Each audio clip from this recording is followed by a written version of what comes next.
Okay guys, so while my battery was charging, I actually did some modifications to the backpack. It's funny, I just noticed that the tags are still on and I'm already modifying the backpack. Anyway, I made some improvements with the hip belt, which was the major issue with this backpack, and I wanted to show it to you.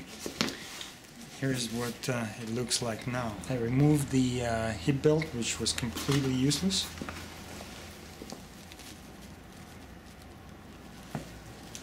And I replaced it with a hip belt that actually threads through this opening in the back panel. One good thing about this backpack is that they left this panel completely open.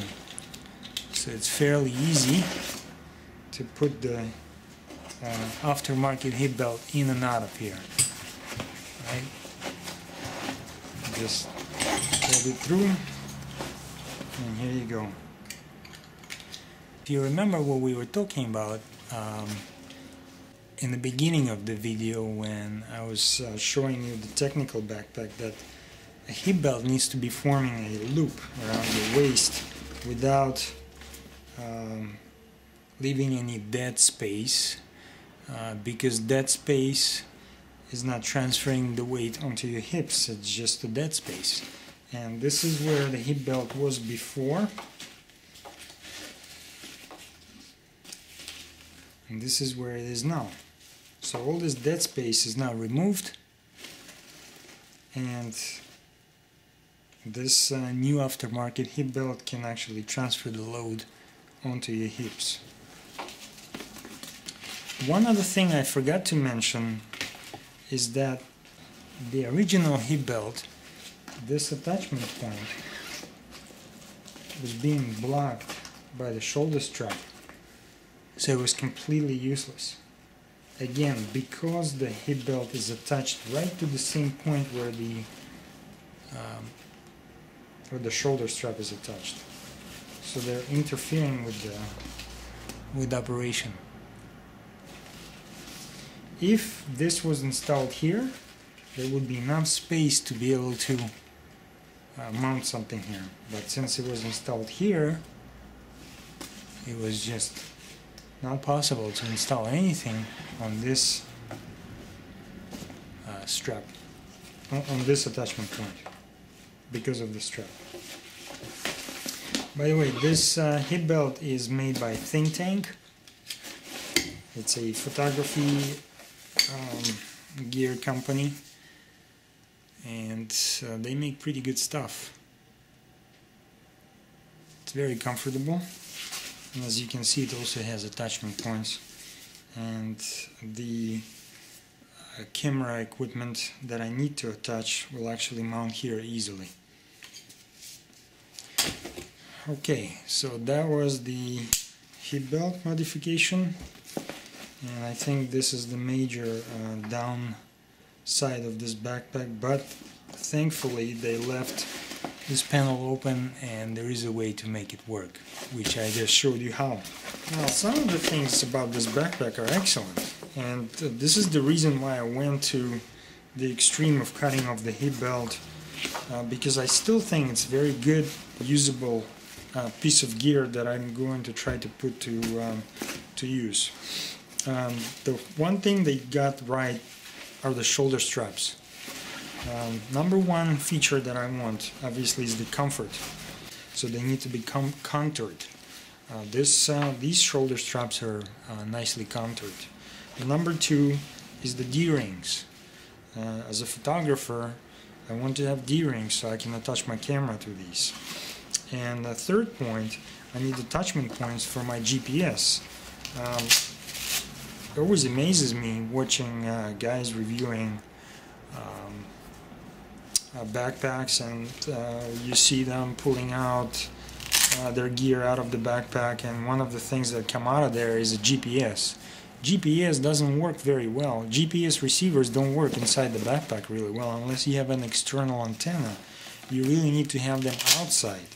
And I really appreciate the fact that Maxpedition put this attachment point on the shoulder strap where I can easily mount my GPS. Now my GPS is in working order. I can turn it on, go on my trek, and I know that it's working. I can easily have access to it, create a waypoint, or backtrack to where I started, rather than trying to figure out how to attach it to myself. It's already attached to the backpack. So kudos to Maxpedition for thinking this through. One thing that doesn't work very well on the shoulder strap is the sternum strap. This is so bulky. These buckles are completely unnecessary here. They should have figured out a way to be able to move the strap on the shoulder strap without using the buckles, and they should have used smaller buckles here as well, because this is just way too bulky. When you clip this on your chest, it just feels way overbuilt, unnecessary weight and unnecessary webbing. Compare this to, again, Arc'teryx, and you'll see that this is a low profile shoulder strap. It's easy to move, right? I can easily move it on the strap here, on the shoulder strap. I can adjust the height of it. If I move this further up, I can move it up and down without any kind of issue.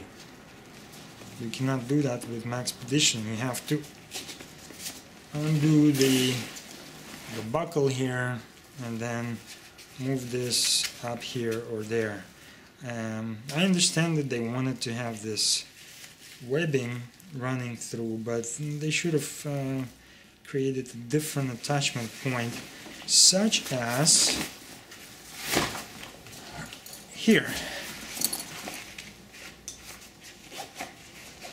See, this is a piping on a shoulder strap, and it doesn't interfere with whatever's going on here.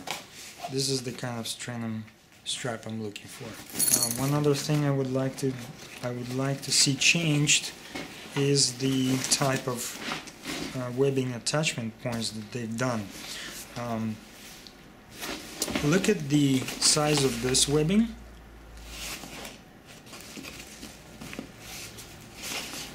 And now look at the size of this webbing. Where do you think is the most load bearing capacity is on this backpack? Is it here next to your back, next to your shoulder strap and next to your hip belt, or is it on the outside of the backpack? I think it's right here. This is where you want to put the heaviest items, right? Close to your hips, close to your back, not here, because if you put them here, guess what's gonna happen? The pack will have a tendency to pull you down, to pull you backwards.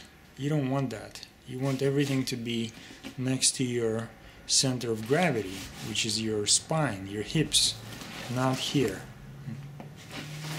So I think this kind of webbing, this kind of straps belong here, not here.